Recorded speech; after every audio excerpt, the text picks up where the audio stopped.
Assalamualaikum warahmatullahi wabarakatuh. Yang terhormat kepada Ibu Dr. Purwati Kuswarini Magister Sains dan Bapak Diki Muhammad Khaidir Magister Pendidikan sebagai dosen pengampu mata kuliah biokonservasi serta rekan-rekan kelas A biologi konservasi.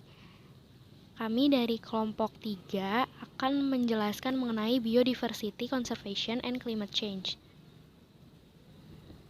Adapun anggota dari kelompok kami, yang pertama Alza Adia Fataksya dengan NPM 192154036, Media Viveryati dengan NPM 192154037, dan Samrotul Qulub dengan NPM 192154049.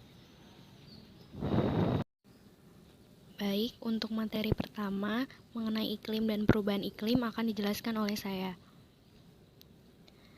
Apa itu iklim? Iklim adalah kondisi cuaca di suatu tempat selama periode tahun. Cuaca mengacu pada perubahan lokal jangka pendek dalam variabel seperti suhu, curah hujan, kecepatan angin, dan kelembapan.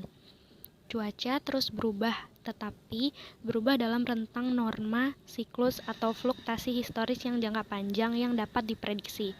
Fluktasi jangka panjang yang dapat diprediksi inilah yang dimaksud dengan iklim.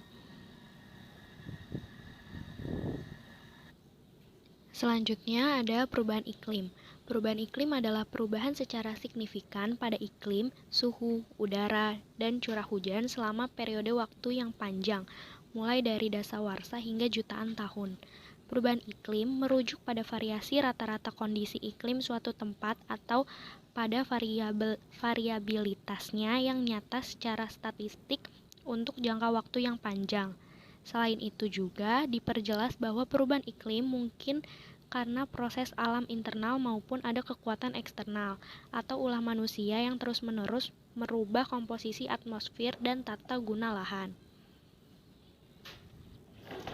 Mengapa perubahan iklim mengancam keanekaragaman hayati? Perubahan iklim pada dasarnya adalah ancaman yang berbeda, yaitu sebuah penekanan ekologis yang tidak seperti yang lainnya. Karena perubahan iklim mampu mengubah sifat alami dari apa yang sedang dilestarikan. Salah satu strategi bertahan hidup spesies adalah bergerak melintasi ruang dan waktu. Namun, di dunia yang semakin merusak habitat, terfragmentasi dan terisolasi, pergerakan ke daerah baru sering terhambat. Dengan demikian, bertindak bersama dengan perusakan habitat, perubahan iklim dapat menciptakan tekanan sinergis yang dapat menyebabkan kepunahan spesies. Dengan demikian, perubahan iklim dapat membawa spesies ke jalur kepunahan kedua dengan melampaui toleransi lingkungan mereka saat ini, mengubah lingkungan mereka lebih cepat daripada sumber daya genetik. Dengan sendirinya, spesies menghadapi 3 kenyataan ketika menghadapi perubahan iklim, yaitu bubar, atau beradaptasi, ataupun mati. Biologi konservasi sering dihadapkan pada 3 pilihan sebagai tanggapan, yaitu tidak melakukan apa-apa, melanjutkan pendekatan konservasi konvensional, atau membuat strategi konservasi yang baru dan hibrida untuk memperhitungkan perubahan iklim tertentu dan dampaknya. Selanjutnya, implikasi peningkatan cepat karbon dioksida. Konsentrasi karbon dioksida atmosfer saat ini yaitu 410 ppm. Tampaknya lebih tinggi sekitar 42% daripada tingkat yang tercatat selama 1,5 juta tahun terakhir. Yang lebih meresahkan adalah kenyataan bahwa tingkat kenaikan karbon dioksida atmosfer sekarang 5 kali lebih besar dari peningkatan historis yang diketahui, dan 100 kali lebih cepat dari peningkatan yang terjadi pada akhir zaman X terakhir. Karena konsentrasi karbon dioksida di atmosfer memiliki peningkatan, sehingga memiliki gaya radiasi positif yang terkait dengan itu. Sekarang pada level 2 kali lipat dari tahun 1800. Dalam laporan khusus baru-baru ini, Intergovernmental Panel on Climate Change atau IPCC mengungkapkan bahwa suhu permukaan rata-rata global telah meningkat sekitar 1 derajat Celcius di atas tingkat pra-industri. Manusia menambahkan karbon dioksida ke atmosfer melalui pembakaran bahan bakar fosil. Ketika dibakar, karbon dioksida yang dipancarkan oleh bahan bakar fosil memiliki karakteristik rasio isotop karbon dan oksigen yang berbeda dari karbon dioksida yang berasal dari sumber lain. Ini adalah salah satu manifestasi dari apa yang oleh banyak ilmuwan disebut sebagai sidik jari global dari perubahan iklim yang disebabkan oleh manusia. Vegetasi alami dan khususnya vegetasi hutan menghilangkan karbon dioksida dari atmosfer melalui fotosintesis, di mana karbon dioksida dikombinasikan dengan air di tumbuhan untuk menghasilkan glukosa.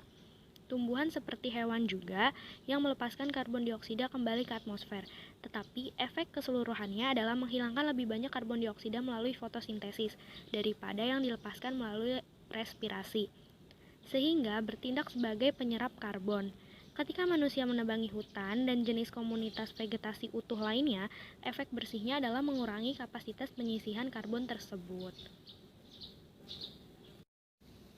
Indikator yang diamati dari sistem iklim global yang berubah yaitu yang pertama, tingkat energi radiasi yang tertahan lebih besar, sehingga planet kita mengalami peningkatan laju penguapan dan transpirasi, serta penciptaan di banyak bagian dunia, sehingga siklus hidrologi yang lebih cepat dan energik.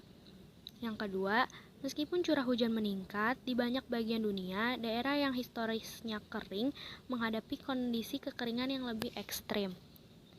Selanjutnya, ketika suhu rata-rata global meningkat, perubahan suhu regional tidak seragam dengan perubahan paling kecil di daerah Khatulistiwa dan perubahan terbesar di daerah kutub yang mengakibatkan berkurangnya lapisan es dan salju, serta berkurangnya daerah es laut. Demikian pula, glaser di semua benua kecuali Australia yang tidak memiliki glaser menyusut, dan lingkungan glasial dan alpin yang menyertainya menyusut ukurannya. Yang keempat, air di lautan juga memanas, terutama dari permukaan hingga kedalaman sekitar 700 meter. Saat itu terjadi, volume laut meningkat. Efek ini dikenal sebagai ekspansi termal, yang merupakan kontributor utama kenaikan permukaan laut di seluruh dunia. Selanjutnya, karena konsentrasi atmosfer karbon dioksida naik, lebih banyak karbon dioksida akan berdifusi ke lautan, menggeser kimia air laut sehingga alkalinitas karbonat totalnya akan menurun, yaitu pH air laut akan meningkat dan lautan akan menjadi asam. Sabuk konveyor global dari arus laut di seluruh dunia akan mentransfer energi panas dari daerah tropis ke lautan beriklim sedang dan kutub yang lebih dingin, dan pantai yang berdekatan serta membawa nutrisi dari perairan yang lebih dalam ke perairan permukaan yang lebih produktif dan aktif secara fotosintesis akan melambat dan berpotensi berhenti saat lautan menghangat.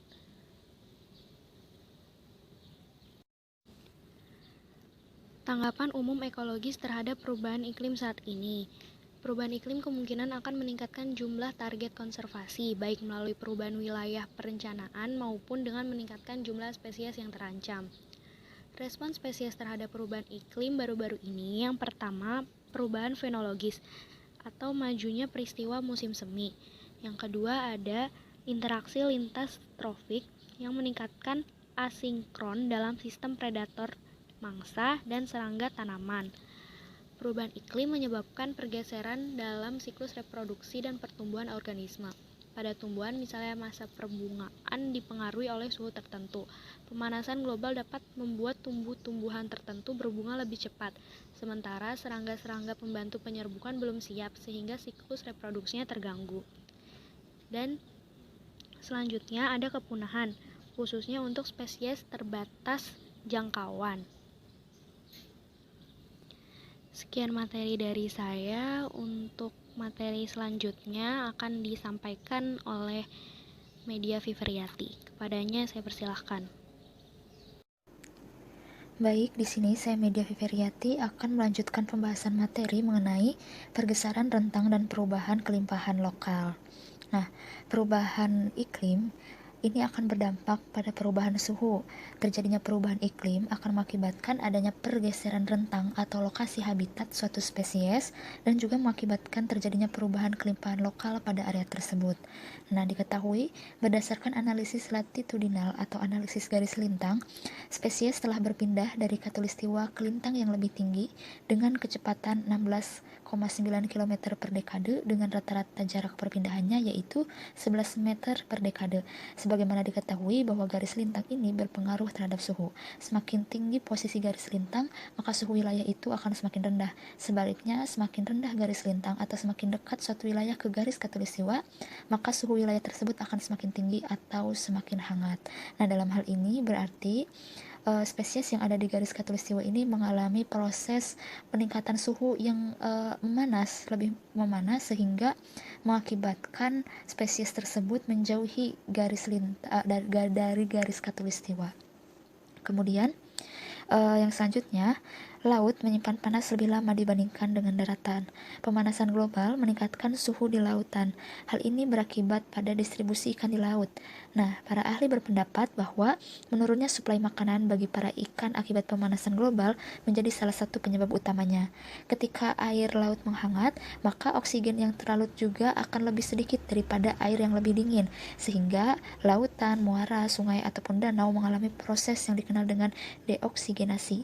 Ketika kadar oksigen terlalu menurun hingga sekitar 2 mg per liter dibandingkan dengan kisaran normalnya yaitu sekitar 5-10 mg per liter, banyak organisme air menjadi sangat stres. Nah, ilmuwan menyebut kadar oksigen rendah ini dengan sebutan hipoksia. Nah, jadi dengan memanasnya laut, maka distribusi ikan juga akan terdampak.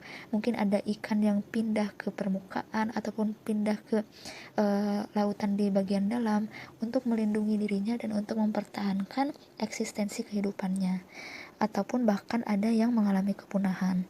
Kemudian, pemanasan suhu dan peningkatan curah hujan dalam beberapa dekade terakhir meningkatkan insiden infeksi pada pinus whitebug, terutama sejak jamur dapat menyebar lebih mudah dalam kondisi lembab. Nah, diketahui bahwa pinus whitebug atau pinus putih ini adalah tumbuhan runjung dari Amerika Serikat bagian barat dan juga Kanada yang habitatnya di dataran tinggi. Pinus ini diketahui merupakan spesies pohon terakhir sebelum area alpin tanpa pohon. Dalam dekade terakhir ini terjadi pengurangan pohon pinus putih di beberapa daerah, sehingga yang menyebabkan hal tersebut adalah stresor lingkungan, yaitu adalah patogen. Jadi pinus kulit putih ini rentan terhadap organisme penyakit tertentu sejenis jamur. Nah, jamur ini dapat menyebar ke permukaan pinus melalui inang perantara yaitu gooseberry. Dan pemanasan suhu serta peningkatan curah hujan ini meningkatkan infeksi pada pinus whitebug karena ketika suhu meningkat dan curah hujan juga meningkat, jamur akan lebih mudah bereproduksi pada kondisi lembab. Kemudian pergeseran rentang dan perubahan kelimpahan lokal selanjutnya yaitu perubahan iklim ini menyebabkan masalah spesies invasif. Hal ini karena spesies invasif dapat beradaptasi dengan perubahan yang terjadi.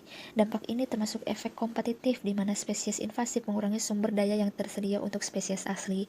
Jadi maksudnya dengan adanya perubahan iklim ada beberapa spesies yang memang dapat beradaptasi dan keadaan pada perubahan iklim tersebut memang sesuai untuk kehidupan dirinya, sehingga spesies invasif ini akan menguasai daerah di mana terjadinya perubahan iklim, dan tentu di daerah di mana terjadinya perubahan iklim spesies asli belum tentu bisa beradaptasi sekuat dengan spesies invasif, sehingga adanya dominansi pada area tersebut.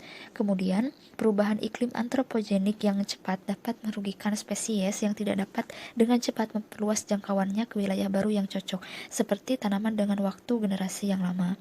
Jadi dengan adanya perubahan iklim ada beberapa spesies itu yang lama beradaptasinya, termasuk lama dalam mencari tempat tinggal baru atau habitat baru, sehingga lama-kelamaan akan terdisrupsi dari lingkungan. Kemudian peningkatan ancaman kepunahan. Dari perubahan iklim ini kita dapat mengetahui adanya ancaman kepunahan. Parameter yang berkaitan dengan iklim yaitu ketinggian, curah hujan, dan keberadaan mata air ini sangat berkorelasi dengan kelestarian populasi. Semakin banyak curah hujan, kesesuaian habitat spesies, dan semakin banyak mata air, maka semakin rendah kemungkinan kepunahan. Karena air merupakan komponen utama dalam kehidupan, sehingga ketika air tersedia dengan baik dan habitatnya sesuai, maka kemungkinan untuk kepunahannya itu rendah. Selanjutnya, apabila suhu bumi naik sebesar 2 derajat Celcius, maka dalam 60 tahun ke depan, rata-rata resiko kepunahan makhluk hidup akan meningkat. Resiko kepunahan juga meningkat drastis ketika curah hujan berkurang sebanyak 12%. Jadi, ketika suhu bumi naik, maka akan terjadi beberapa perubahan di dalam ekosistem ataupun bioma secara umum. Kemudian ketika curah hujan berkurang atau terjadinya kekeringan, tentu ini akan mengakibatkan berbagai gangguan pada kondisi fisiologis makhluk hidup sehingga akan meningkatkan resiko kepunahan. Nah, salah satunya dampak dari peningkatan suhu di bumi yaitu adalah menurunnya kesehatan dan hilangnya terumbu karang lokal. Nah, terumbu karang telah mengalami perubahan besar dalam 35 tahun terakhir akibat dari perubahan iklim. Respon paling umum pada karang terhadap peningkatan suhu air laut disebut dengan pemutihan karang. Nah, pemutihan karang ini terjadi ketika karang dengan cepat kehilangan sel atau pigmen simbiosisnya Dinoflagellata atau zooxanthellae yang mengisi jaringannya dalam jumlah jutaan. Pemutihan ini akan menghasilkan koloni yang berubah dari coklat menjadi putih. Atau seperti kita ketahui bahwa terumbu karang memiliki bermacam-macam warna. Namun ketika ia mengalami pemutihan, maka warnanya itu akan hilang, akan pudar, dan kebanyakan menjadi warna putih ataupun menjadi abu-abu gelap. Hilangnya lebih dari 40% terumbu karang dunia selama 4 dekade terakhir menunjukkan bahwa laju kenaikan suhu melebihi laju alami evolusi toleransi termal di karang. Jadi dengan hilangnya lebih dari 40% terumbu karang, ini sudah mengindikasikan bahwa di dunia ini sekarang sedang terjadi peningkatan suhu. Kemudian, peristiwa panas yang melebihi 8 minggu pemanasan hampir selalu 99% mengakibatkan pemutihan karang. Jika kondisinya membaik, karang yang memutih akan memulihkan simbionnya dan warnanya menjadi coklat ataupun berwarna terang kembali. Namun, jika pemanasan berlanjut dan derajat pemanasan mencapai nilai 13 derajat atau lebih, peristiwa ini kemungkinan akan mengakibatkan kematian karang skala besar dan ekosistem yang didominasi karang dapat menjadi sisa-sisa masa lalu jika suhu laut terus meningkat. Kemudian materi selanjutnya yaitu menghilangnya ekosistem dan spesies yang mengandalkannya. Jadi di sini ada sebuah contoh kasus bahwa ekosistem misalnya hutan awan di Amerika Tengah ini adalah hutan yang bercirikan dengan daerah hutan yang didominasi oleh kabut. Hutan ini biasanya ditemukan di dataran tinggi atau pegunungan tropis yang tinggi. Di hutan tersebut hewan yang banyak ditemukan yaitu adalah amfibi. Amfibi seperti diketahui berrespirasi langsung melalui kulit seperti pada insang atau paru-paru, sehingga amfibi harus menjaga kelembaban kulitnya. Nah, hutan awan ini menyediakan lingkungan dengan kelembaban yang tinggi, yang relatif konstan sehingga bermanfaat bagi amfibi untuk respirasi. Karena kesesuaian inilah hutan awan memiliki spesies amfibi endemik, yaitu katak emas atau Periglenes bufo, dan ketika kelembaban hutan awan menurun, spesies amfibi dan hewan lain yang secara tradisional ditemukan di lereng yang lebih rendah menjajah ke ketinggian yang lebih tinggi. Namun hutan awan tidak bisa lebih tinggi lagi posisinya. Akibatnya terjadi penurunan populasi amfibi yang menyebabkan katak emas endemik hilang. Ini merupakan akibat dari pemanasan global sehingga lambat laun ekosistem hutan awan akan menghilang bersama dengan spesies-spesies dalamnya. Jadi, hutan awan merupakan habitat yang paling sesuai untuk amfibi khususnya spesies endemiknya katak emas. Namun ketika terjadi perubahan iklim meningkatkan suhu, maka kelembaban di hutan tersebut berkurang dan kelembaban ini merupakan komponen penting yang dibutuhkan oleh amfibi. Sehingga amfibi karena merasa adanya gangguan dan perubahan lingkungan mencari daerah yang lebih tinggi lagi. Namun memang hutan awan tidak bisa berkembang ke daerah yang lebih tinggi lagi atau memperluas kawasan hutan dengan penyebaran biji tumbuhan dan lain sebagainya, sehingga lama-kelamaan ekosistem hutan awan ini akan hilang bersama dengan spesies endemik di dalamnya. Kemudian yang selanjutnya adalah hilangnya es laut Arktik. atau kasus beruang kutub yang terancam punah. Menurut IPCC, pada akhir abad 21, wilayah lintang tinggi utara akan mengalami suhu setidaknya 40% lebih besar dari rata-rata global, dan wilayah Arktik Tengah akan mengalami suhu 100% lebih tinggi daripada peningkatan rata-rata global. Peningkatan rata-rata global yaitu 3-4 derajat Celcius. Nah, apa dampaknya jika terjadi peningkatan suhu rata-rata global? Maka es laut akan menghilang, dan ini akan berakibat serius pada keberlangsungan hidup beruang kutub. Nah, beruang kutub diketahui misalnya populasi beruang kutub di Laut Beaufort biasanya menghabiskan seluruh musim panas mereka di atas es laut. Dalam kondisi ini, beruang biasanya mencari makan secara efisien untuk waktu yang lama dan menyimpan lemak dalam jumlah besar untuk persiapan musim dingin. Namun, hilangnya es laut baru-baru ini mengakibatkan sulitnya beruang mencari makan. Beruang harus berenang pada es laut yang mencair untuk bisa sampai di bongkahan es laut yang masih ada untuk dapat mencari mangsa. Hal ini membuat energi beruang lebih banyak dikeluarkan, dan jauhnya ke sumber makanan memaksa beruang sering berpuasa. Selain itu, lapisan es laut ini diketahui biasanya digunakan beruang kutub betina untuk membuat sarang ketika masa kehamilan dan menyusui, yang tujuannya untuk melindungi dirinya dan anaknya dari serangan predator. Dalam pembuatan sarang, beruang betina itu membutuhkan lapisan es yang tebal. Namun dengan mencairnya es laut, beruang betina tidak dapat lagi membuat sarang dan beralih membuat sarang di darat yang ada. Jadi dapat disimpulkan, hilangnya es laut berakibat pada penurunan berat badan beruang kutub karena sulitnya dalam akses makanan dan menurunnya tingkat reproduksinya, karena seperti yang sudah dikatakan tadi, beruang kutub itu membutuhkan bongkahan es untuk melindungi anaknya ketika masa kehamilan, dan menyusui. Ketika bongkahan es itu tidak ada, maka tingkat reproduksinya juga akan menurun.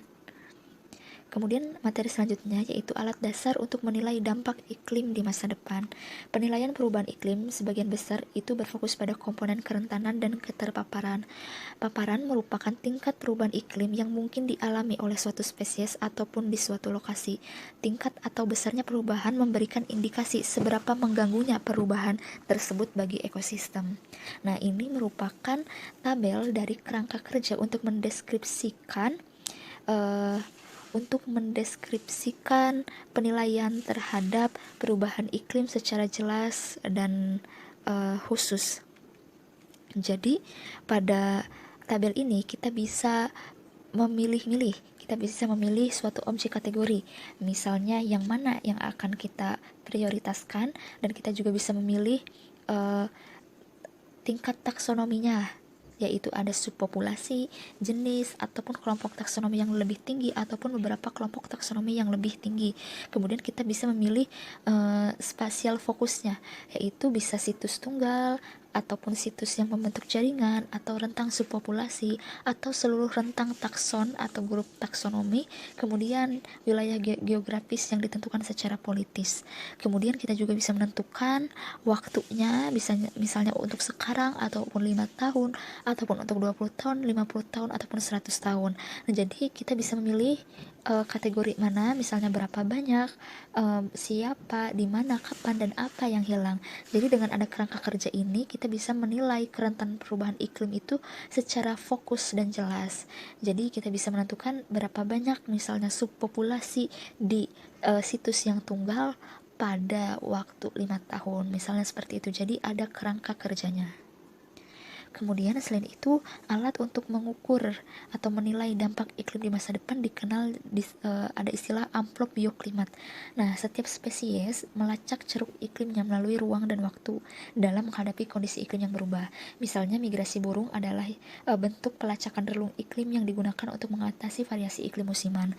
Jadi ketika musim berubah, burung akan melakukan migrasi untuk mencari habitat yang sesuai untuk dirinya.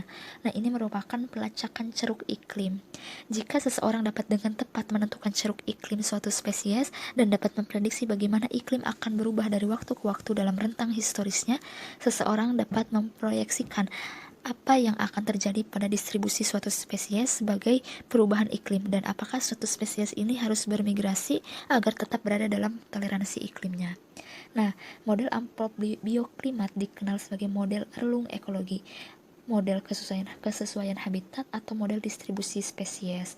Jadi amplop bioklimat ini bekerja dengan membedakan antara iklim lokasi di dalam dan di luar kisaran spesies tertentu berdasarkan variabel iklim tertentu seperti suhu minimum dan maksimumnya. Strategi pemodelan ini secara teknis dikenal sebagai pendekatan korelatif untuk mengkarakterisasi hubungan statistik antara distribusi spesies yang diamati dan variabel lingkungannya. Kemudian, distribusi spesies dalam arti luasnya ditentukan seluruhnya atau sebagian oleh iklim. Dua dukungan untuk asumsi ini adalah yang pertama, batas distribusi spesies cocok dengan kombinasi tertentu dari variabel iklim. Kemudian batas ini bergeser sepanjang waktu selaras dengan perubahan iklim. Mungkin itu saja materi yang dapat saya sampaikan. Selanjutnya akan disampaikan materi selanjutnya. Terima kasih. Baik, sekian materi yang dapat kami sampaikan. Mohon maaf apabila ada kesalahan secara lisan maupun tulisan. Terima kasih atas perhatiannya. Wassalamualaikum warahmatullahi wabarakatuh. Baik, materi selanjutnya mengenai Dynamic Global Vegetation Model atau disingkat juga dengan DGFM untuk mengetahui respon spesies terhadap iklim. Nah, Dynamic Global Vegetation Model ini merupakan suatu program komputer yang menstimulasikan pergeseran vegetasi potensial dan siklus biogeokimia dan juga hidrologi yang terkait sebagai respon terhadap perubahan iklim. Nah, DGFM ini menggunakan beberapa data seperti data deret waktu seperti itu, kemudian juga data iklim berupa batasan garis lintang, topografi, karakteristik tanah untuk menstimulasikan dinamika bulanan atau harian dari proses ekosistem. Nah, DGFM ini paling sering digunakan untuk menstimulasikan efek perubahan iklim di masa depan pada vegetasi. Jadi dengan menggunakan program komputer atau bisa dikatakan juga sebagai aplikasi komputer ya berupa Dynamic Global Vegetation Model ini, kita dapat mengetahui bagaimana efek perubahan iklim di masa depan terhadap vegetasi alami seperti itu. Apakah ketika terjadi perubahan iklim itu dapat berdampak buruk pada vegetasi? Kita dapat mengetahui karena dalam aplikasi ini, dalam program komputer ini itu banyak memunculkan data-data seperti adanya batasan garis lintang tadi, topografi, kemudian bagaimana vegetasi alamnya ketika terjadi perubahan iklim. Kita menjadi tahu seperti itu. Kita menjadi tahu perkiraan perubahan iklim di masa depan pada vegetasi itu seperti apa. Bahkan menurut Quillette tahun 2010, interaksi dua arah antara vegetasi terestrial dan kondisi iklim atmosfer menentukan keadaan keseimbangan dinamis dari sistem. Jadi ketika kondisi iklim di atmosfernya itu baik, maka memang vegetasinya pun juga baik seperti itu. Tapi ketika kondisi iklim atmosfernya itu kurang baik atau sedang ekstrim, maka vegetasinya juga akan menurun, kurang baik juga. Ini juga kan berbanding lurus seperti itu, karena ini menentukan keseimbangan dinamis dari sistem. Jadi ketika memang iklimnya baik ya maka vegetasinya juga akan baik. Sama misalnya seperti contohnya dalam suatu daerah awalnya ketika kondisi iklimnya baik itu didominasi oleh wilayah hutan hujan tropis yang cukup banyak, itu pepohonannya banyak. Tapi ketika terjadi perubahan iklim akibat berbagai hal, maka terjadi perbedaan vegetasinya itu berubah gitu menjadi didominasi oleh sabana. Justru hutan hujan tropisnya itu tidak ada. Nah, ini karena adanya perubahan iklim tadi, kondisi iklim, sehingga mengakibatkan vegetasinya juga mengalami perubahan, dan tentunya keseimbangan dari sistemnya juga terganggu karena adanya perubahan iklim tadi. Nah, model penggunaan lahan dan DGFM ini dapat bersama-sama menawarkan perkiraan yang lebih tepat tentang kontribusi emisi dari perubahan penggunaan lahan. Saat rangkaian DGFM global dan regional dikembangkan, hubungan yang dihasilkan antara perubahan iklim dan vegetasi memberikan landasan dukungan untuk memahami respon spesies terhadap perubahan lingkungan. Jadi dengan menggunakan dynamic global juga kita dapat mengetahui bagaimana respon spesies terhadap lingkungan, karena kan kita tahu ya vegetasinya itu seperti apa ketika terjadi perubahan iklim, sehingga kita juga menjadi tahu bagaimana respon spesies di dalamnya tadi ketika misalnya dalam suatu wilayah yang awalnya banyak dihuni oleh wilayah hutan hujan tropis, yang mana hewan-hewan yang ada di wilayah hutan hujan tropis itu kan juga berbeda dengan yang ada di wilayah sabana seperti itu. Nah, ketika terjadi perubahan iklim, justru wilayah tersebut didominasi oleh wilayah sabana, yang mana vegetasinya pun berbeda, hewan-hewan flora dan fauna yang ada di sana pun juga berbeda. Kita jadi tahu gitu bagaimana respon spesies yang ada di dalamnya ketika terjadi perubahan iklim. Apakah bermigrasi, melakukan translokasi, ataukah justru punah gitu, mati, atau mereka masih bisa bertahan hidup dengan adaptasi seperti itu. Kita menjadi tahu dengan adanya dynamic global vegetation ini. Nah, berikutnya ini merupakan output dari dynamic global vegetation model ya. Salah satu outputnya di sini pada tahun 1978 sampai 1996, kemudian memperkirakan sampai tahun 2087 sampai 2096 ya, dimana pada tahun 1987 ini wilayahnya itu didominasi oleh wilayah alpin dan juga subalpin forest ya, dan juga wilayah coastal conifer forest juga di sini banyak. Tapi ketika di tahun 2087 sampai 2096 itu diperkirakan justru yang mendominasi ini hampir merata seperti itu ya, dimana ada wilayah coastal kaparalnya, kemudian di sini wilayah alpin dan subalpin forestnya juga sudah semakin sedikit karena terjadi perubahan iklim. Nah, ini merupakan suatu perkiraan seperti itu ya, perkiraan perubahan iklim di masa depan dan bagaimana vegetasinya, di mana di sini ada keterangan-keterangannya yang berwarna ungu, berwarna biru itu apa, seperti itu. Cukup jelas sehingga kita juga dapat mengetahui bagaimana perubahan vegetasinya, dan kita juga tentunya dapat mengetahui bagaimana respon dari spesies yang ada di dalamnya, seperti itu. Nah, selanjutnya ada matriks perubahan iklim dan juga ancamannya. Yang pertama ada perubahan lokal terlebih dahulu. Untuk yang pertama ada anomali iklim. Ketika terjadi perbedaan iklim atau anomali iklim, tentunya akan berdampak pada perubahan demografis, terutama untuk spesies dengan persyaratan iklim khusus. Persyaratan iklim khusus kan ada beberapa spesies ya yang hanya hidup pada iklim-iklim tertentu saja. Contohnya saja ketika spesies yang ada di wilayah hutan hujan tropis dan spesies yang ada di wilayah sabana itu kan berbeda karena memang iklimnya juga berbeda. Dan perbedaan iklim atau anomali iklim juga dapat berdampak buruk atau menjadi ancaman terbesar untuk spesies dengan kapasitas yang rendah untuk beradaptasi in situ. Spesies-spesies yang tidak bisa beradaptasi di wilayah aslinya, di habitat aslinya, ini akan terancam ketika terjadi anomali iklim. Begitupun juga sama ya dengan poin yang kedua, ketika terjadi perubahan iklim ekstrim, spesies yang tidak dapat beradaptasi di wilayah habitat aslinya pun juga akan terancam.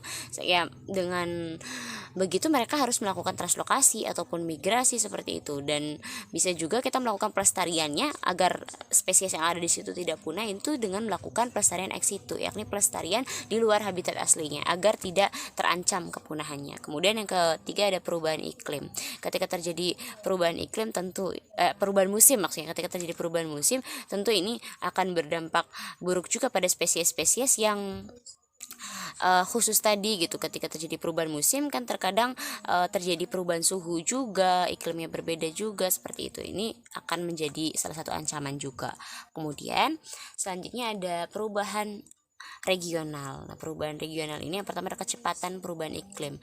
Ketika kecepatannya rendah, kemampuan penyebaran spesiesnya itu akan mudah gitu untuk melacak iklim yang sesuai di atas topografi kawasan, kemudian juga untuk menemukan habitatnya, iklim intervensi, interaksi biotiknya juga memungkinkan konektivitas. Tapi ketika kecepatan perubahan iklimnya cukup tinggi, nah ini tentunya dapat berdampak buruk pada penyebaran spesiesnya. Begitupun juga pada jaraknya, jarak iklim. Ketika terjadi perubahan jarak yang cukup meningkat, ini juga akan berdampak buruk pada kemampuan penyebaran spesies. Arah ke iklim analog, dan juga yang terakhir perubahan daerah ke iklim analog. Perubahan daerah ini jadi ketika perubahan daerah atau perluasan wilayahnya itu, jangkauannya itu tidak terlalu luas gitu perluasannya, habitatnya, maka masih cukup baik gitu untuk kemampuan penyebaran spesies. Tapi ketika penyusutan area iklimnya itu cukup besar, ini menjadi ancaman kontraksi jangkauan juga bagi spesies. Kemudian yang terakhir ada novel climates atau kumpulan spesies baru. Dengan populasi biotik yang terganggu seperti itu, maka akan terbentuklah suatu populasi baru.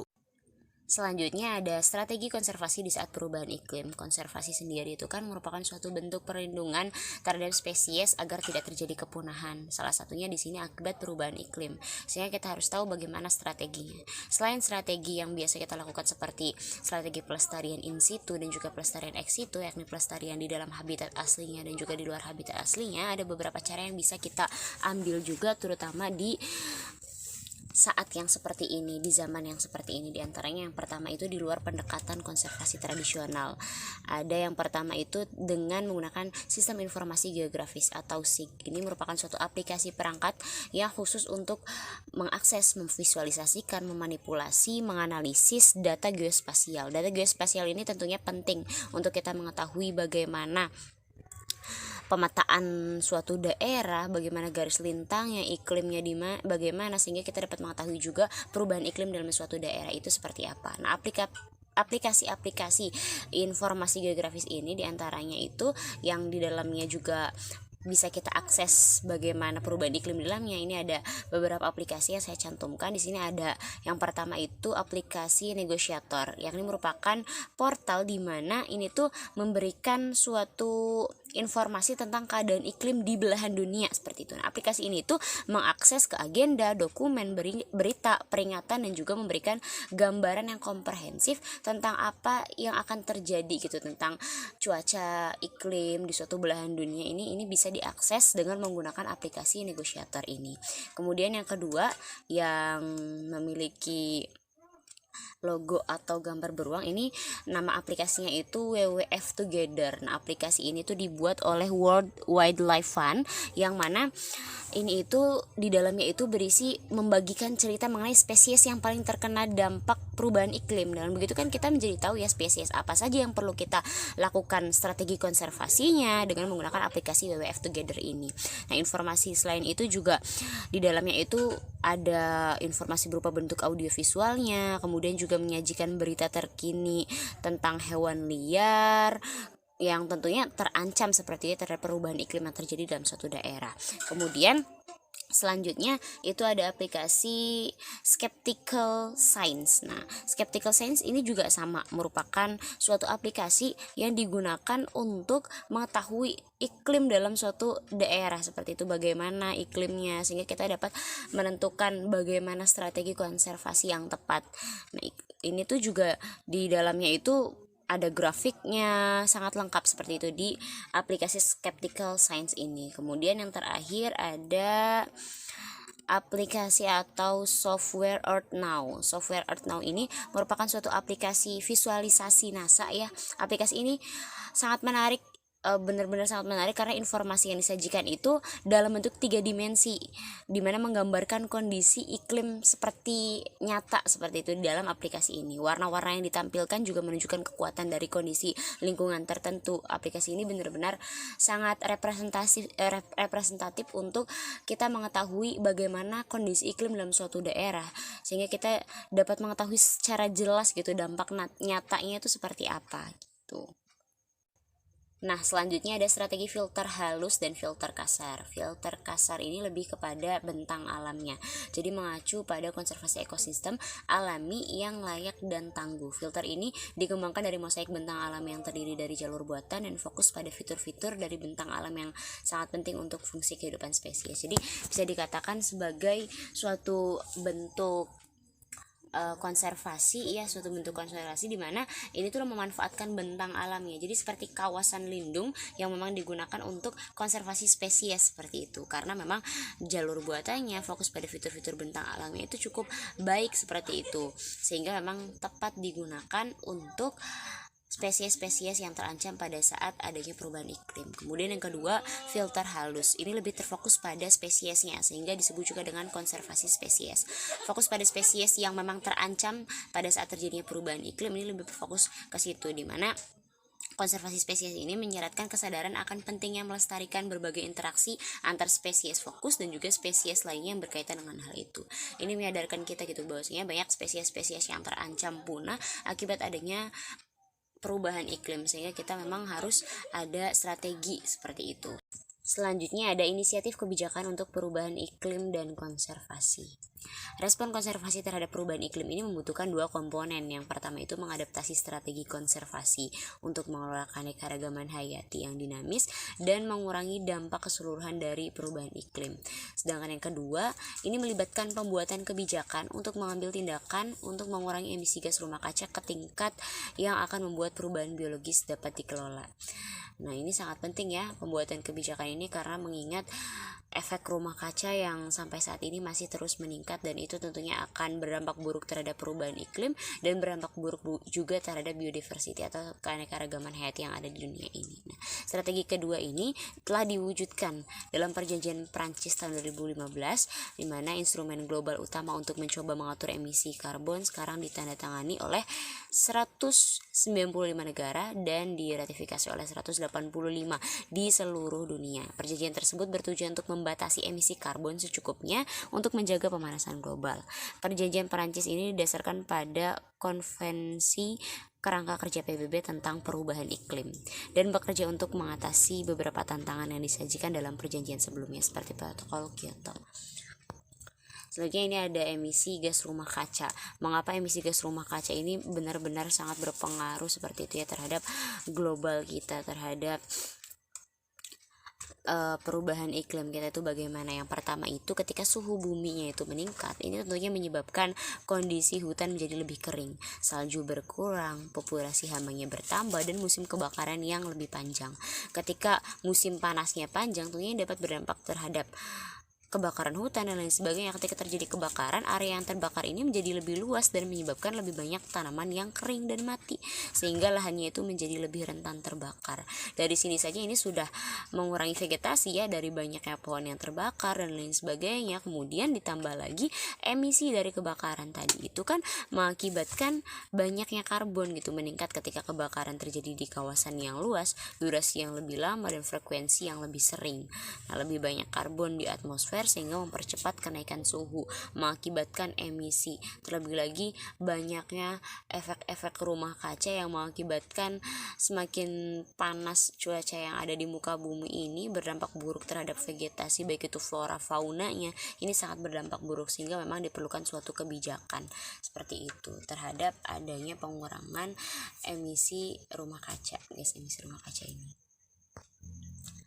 Selanjutnya, kebijakan konservasi hutan tahun 2012 sudah mengarah kepada produksi yang sustainable, misalnya mitigasi dan perubahan iklim dan komunikasi zero deforestation. Jadi itu nanti tidak ada dalam kebijakan ini tuh tidak diperbolehkan melakukan penebangan liar seperti itu. Ini sangat bagus sekali ya. Kemudian melindungi hutan alam, mengelola kawasan gambut, dan bagaimana mengontrol pasokan dari global, serta mengimplementasikan kebijakan konservasi hutan yang terintegrasi, yakni meningkatkan kawasan lindung dari yang awalnya itu cuma 15%, sekarang menjadi 27%. Selain itu bisa juga memfokuskan dengan dua cara. Yang pertama itu ada restorasi ekosistem, yang kedua ada konservasi hutan.